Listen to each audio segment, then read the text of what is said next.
Assalamualaikum warahmatullahi wabarakatuh. Waalaikumsalam warahmatullahi wabarakatuh. Waalaikumsalam warahmatullahi wabarakatuh. Selamat siang, perkenalkan saya Farah Katika, saya sebagai moderator dari pihak Ilkom News Update yang akan membahas mengenai press conference COVID-19. Kali ini kita kedatangan pembicara istimewa yaitu dari perwakilan pihak medis, yaitu Ibu Zulfadila. Selamat siang, Ibu. Ya, selamat siang Mbak Farah. Bagaimana Ibu kabarnya? Alhamdulillah sehat. Salam sehat semua ya. Oke, semoga sehat selalu dan tetap kuat untuk menangani pasien COVID dan yang melonjak untuk saat ini. Dan juga pembicara dari perwakilan pemerintah yaitu Bapak Firdaus Hanafi. Selamat siang Bapak Firdaus Hanafi. Selamat siang Ibu Farah. Bagaimana Bapak kabarnya? Alhamdulillah baik. Ya, alhamdulillah. Baik, barangkali semua menyadari bahwa kondisi saat ini dalam kondisi yang sangat memprihatinkan terkait dengan COVID. Kita semua menyadari dengan melonjaknya kasus COVID di Indonesia, itu akan berdampak pada perekonomian Indonesia. Dan kita tahu apakah esok dan hari ini akan lebih meningkat atau tidak. Dan selama ini jangan sampai kita menjadi India yang kedua. Dan kita lihat juga perkembangan kematian itu setiap hari akan semakin meningkat. Dan saya dapat kabar bahwa kematian di rumah sakit dan acara pemakaman sangat meningkat tinggi. Ini sungguh sangat memprihatinkan untuk keadaan Indonesia sekarang. Sebelum saya memberi pertanyaan kepada pembicara, Ibu Zulfadila dapat memberikan statement dari sisi pihak medis mengenai COVID-19 saat ini. Silakan Ibu Zulfadila. Baik, sebelumnya terima kasih banyak kepada Mbak Farah atas kesempatannya. Di sini saya izin menyampaikan bagaimana perkembangan dari kasus COVID-19 itu sendiri, yaitu penambahan kasus-kasus baru infeksi virus corona yang dikonfirmasi positif di Indonesia masih terus bertambah setiap harinya. Mereka yang positif COVID-19 dari berbagai latar belakang, termasuk pada tenaga dokter dan pekerja medis lainnya. Dengan penambahan kasus COVID-19 dan terpaparnya tenaga medis saat ini, yang paling dirasakan adalah kondisi bed di rumah sakit itu adalah sangat penuh. Dan terbukti dari setiap rumah sakit, di mana ruangan-ruangannya itu juga ikut penuh gitu. Selain itu, peningkatan jumlah kasus ini diikuti dengan persentase kasus positif yang melonjak. Adapun persentase kasus positif di Jakarta sendiri naik sekitar rata-rata 5,6%, yang kini di kisaran yang awalnya maksud saya 5,6% dan sekarang berada di sekitar 7,4%. Sementara di Indonesia sendiri secara keseluruhan, persentase kasus positif yang awalnya rata-rata 12,8%, kemudian di sepekan terakhir ini menjadi 15,5%, yang artinya masalah COVID-19 semakin terus serius. Tidak hanya dilihat dari peningkatan jumlah kasus yang masih terus terjadi, tetapi juga persentase kasus positif yang terus naik. Kemudian munculnya banyak klaster baru untuk peningkatan bahwa situs COVID-19 di Indonesia masih jauh dari grafik yang melandai seperti itu. Kondisi saat ini masih pada fase yang sangat buruk, walaupun kalau dibandingkan dengan banyak negara lain, posisi kita masih pada nomor 23, masih di bawah Filipina dan banyak negara lainnya. Namun dari sisi Indonesia sendiri, 2 bulan lalu jelas sekali sedang memprihatinkan. Situasi tersebut juga sudah dialami oleh negara-negara lain sebelumnya. Contohnya seperti Italia dan Spanyol, yang pada awal masa pandemi mengalami kewalahan yang luar biasa akibat membludaknya jumlah pasien positif COVID-19 yang harus ditangani oleh tenaga medis, maksud saya tenaga kesehatan setempat. Hal yang sama juga terjadi di banyak negara maju seperti Perancis, Jerman, Inggris, dan Amerika Serikat. Dalam situasi pandemi COVID-19, diperlukan kerjasama semua pihak agar penanganan virus corona berjalan dengan baik. Tidak hanya masyarakat yang diharapkan patuh protokol kesehatan, kesuksesan penanganan juga bergantung pada pemerintah, media, dan tentunya kami sebagai tenaga kesehatan sendiri.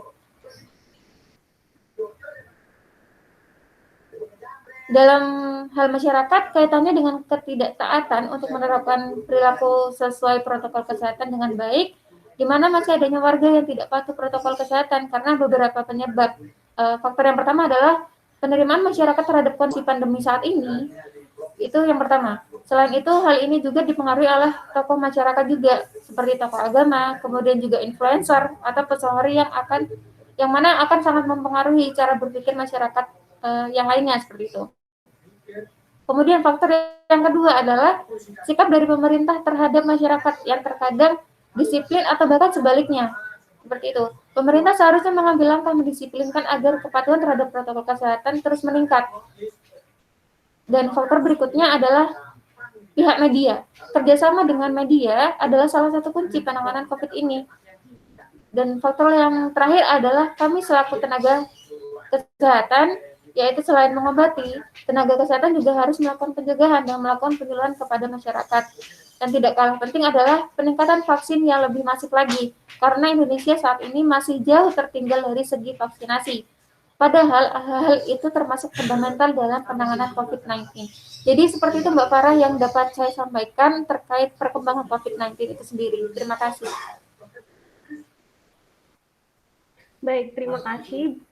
Tadi termasuk statement dari pihak medis, dan saya ingin tahu juga mengenai dalam parah-parahnya COVID saat ini kepada Bapak Firdaus Hanafi yang dapat memberikan statement dari sisi pihak pemerintah. Silakan Bapak Firdaus Hanafi.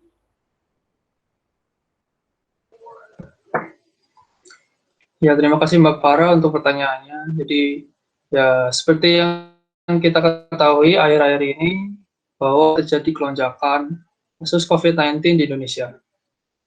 Hal ini ditunjukkan pada kenaikan angka keterisian tempat tidur untuk pasien COVID yang naik sebesar 230% dari angka 23.000 menjadi 76.000 tempat tidur yang terisi per tanggal 30 Juni 2021.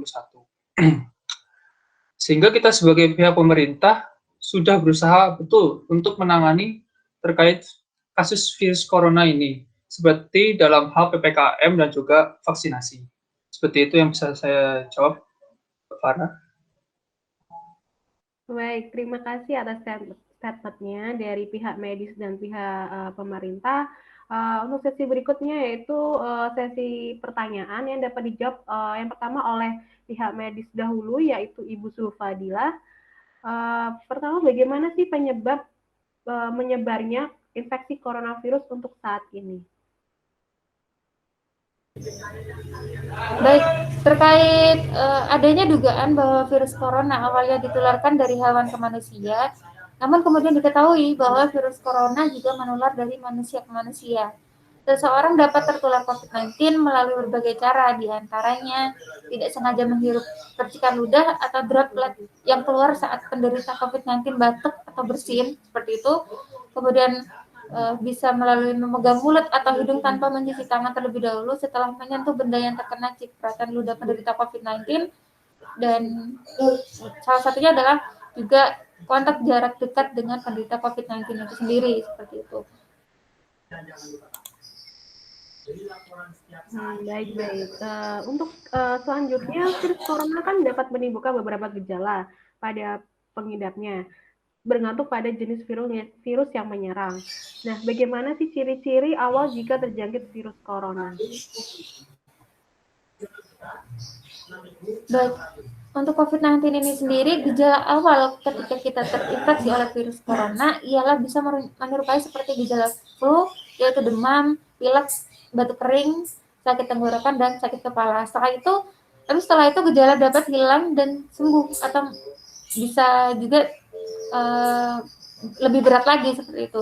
Penderita dengan gejala yang berat bisa mengalami demam tinggi, batuk berdahak, bahkan bisa sampai berdarah seperti itu.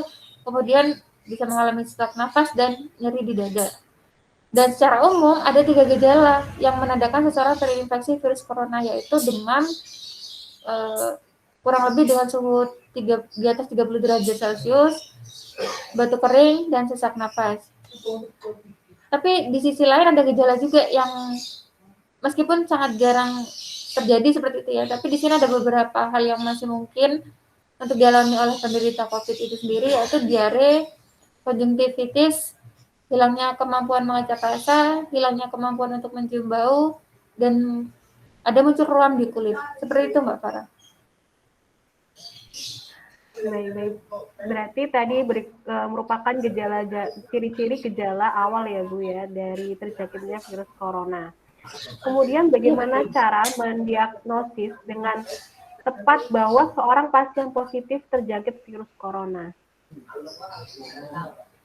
Baik, untuk menentukan apakah seseorang itu terinfeksi virus corona, kita bisa memastikan dengan dengan melakukan pemeriksaan, diantaranya melakukan rapid test untuk mendeteksi antibodi yang diproduksi oleh tubuh sebagai bentuk perlawanan terhadap virus corona seperti itu. Kemudian bisa melakukan jenis lain adalah swab test atau tes PCR untuk mendeteksi virus corona di dalam dahak. Kemudian ada CT scan atau ronsen dada untuk mendeteksi infiltrat atau cairan yang ada di paru-paru. Seperti itu, Mbak Farah. Ya, mungkin sekarang ada varian baru ya untuk mendeteksi, yaitu dengan menggunakan genus ya, Bu. Benar? Apakah benar? Ya, benar sekali. Saat ini juga sudah ada metode tes yang terbaru, yaitu dengan alat genos sebagai screening atau pemeriksaan awal untuk mendeteksi virus corona seperti itu. Dan lebih mudah, juga hasilnya lebih cepat keluar. Baik. Kemudian, apa yang harus dilakukan atau pengobatan apa yang direkomendasikan untuk pasien yang positif corona? Baik, untuk setiap orang yang merasa mengalami gejala seperti COVID-19 bisa segera merujuk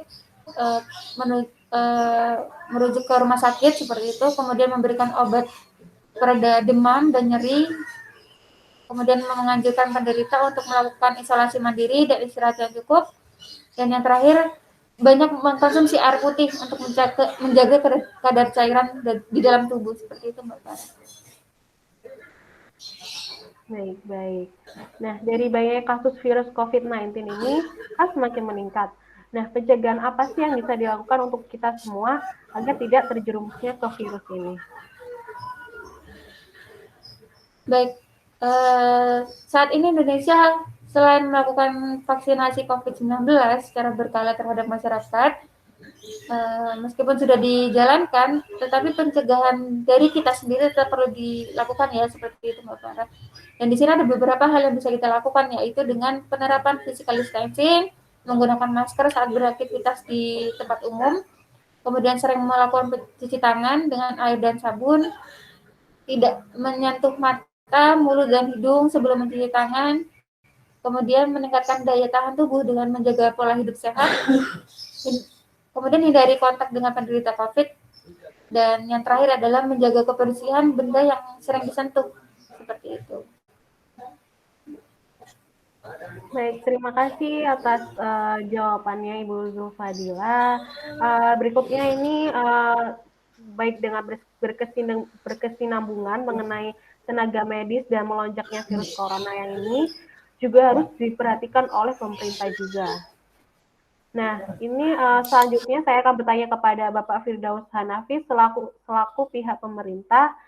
Nah, kita lihat sebelumnya bahwa sudah berlangsungnya PPKM awal Januari dengan berdampak baik, yaitu tingkat COVID-19 pada bulan Februari itu turun. Nah, kemudian naik lagi ketika tidak berlakunya PPKM. Bagaimana menurut Anda? Ya, untuk saat ini dikarenakan melonjaknya virus COVID-19 lagi, berdasarkan data yang sudah saya sebutkan tadi, maka diberlakukan PPKM darurat pada tanggal 3 sampai dengan 20 Juli 2021. Adapun sektor yang terkena dampaknya, yaitu yang pertama adalah pada sektor pembelajaran. Itu dilakukan secara daring. Lalu yang kedua adalah pada sektor esensial, seperti perbankan, pasar modal, perhotelan, yang diberlakukan 50% WFO atau work from office. Lalu pada sektor kritikal seperti energi, logistik, dan petrokimia itu diberlakukan 100% WFO juga. Lalu untuk sektor supermarket, pasar tradisional, dan lain-lain diberlakukan pembatasan jam operasional sampai dengan jam 20.00. Dan untuk toko obat itu tidak ada pembatasan waktu, jadi dapat buka selama 24 jam. Seperti itu. Baik, terima kasih. Kemudian bagaimana menurut Anda mengenai vaksinisasi, strategi apa yang Anda berikan untuk berlangsungnya pemberian vaksin secara merata kepada seluruh rakyat Indonesia?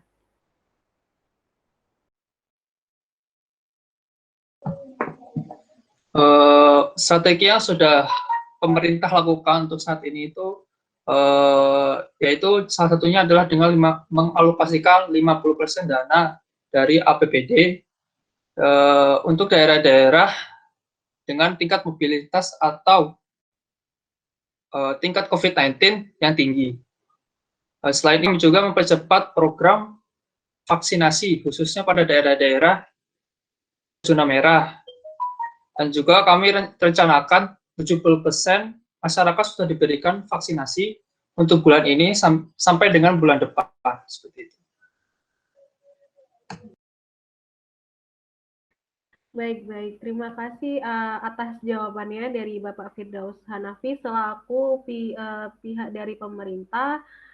Nah, di ujung acara ini kita sudah mendengar mengenai COVID-19 dari pihak medis dan pihak pemerintah. Kita semua berharap dengan melonjaknya kasus ini, para tenaga medis dan tetap keadaan sehat agar bisa menangani pasien secara optimal. Dan dari pihak pemerintah kita berharap bantuan yang diberikan pemerintah dapat menunjang keberhasilan untuk menurunkan kasus COVID-19 ini. Terima kasih untuk kedua pembicara kita hari ini, yaitu Ibu Sulfadila dari pihak medis. Ya, terima kasih kembali Mbak Farah. Ya, kemudian dari Bapak Firdaus Hanafi selaku pihak pemerintah yang sudah meluangkan waktunya untuk memberi statement. Ya, sama-sama, Bapak. Ya, memberi statement mengenai COVID-19 saat ini. Untuk semuanya, jangan lupa kita tetap menerapkan 6M untuk yaitu memakai masker, mencuci tangan, menjaga jarak, mengurangi mobilitas, menjaga pola makan, dan menjauhi kerumunan agar kasus ini tidak semakin tinggi. Baik, sekian press conference COVID-19 siang hari ini. Akhir kata, wassalamualaikum warahmatullahi wabarakatuh. Selamat siang. Selamat siang Mbak Farah, terima kasih. Waalaikumsalam warahmatullahi wabarakatuh. Selamat siang. Warahmatullahi wabarakatuh.